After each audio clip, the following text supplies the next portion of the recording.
नितेश तिवारी की फिल्म रामायण में विवेक ओबेरॉय एक छोटा लेकिन अहम किरदार निभाने वाले हैं।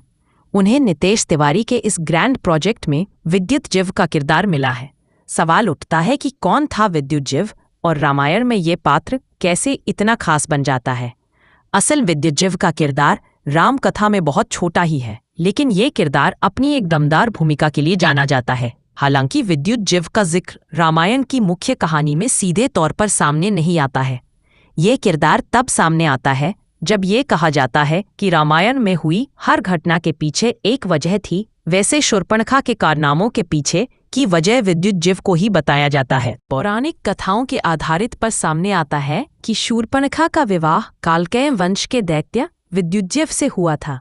कालकेय का वंश पाताल लोक पर राज करता था। एक बार रावण विश्व विजय के लिए निकला तो उसने दक्षिण के सारे राज्यों को जीत लिया। धरती और स्वर्ग पर अधिकार के बाद रावण पाताल की ओर बढ़ा।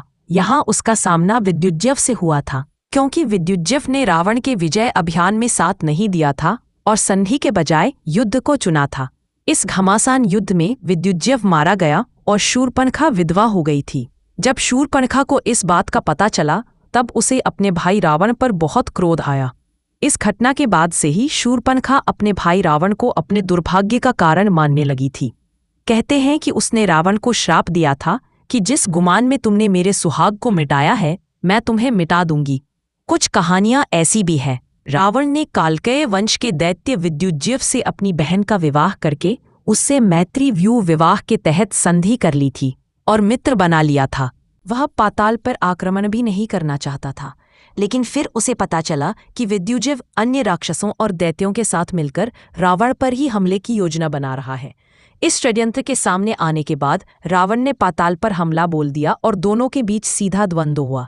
इस लड़ाई में रावण ने शिवजी से मिली चंद्रहास खड्ग से विद्युत जीव का वध कर दिया था।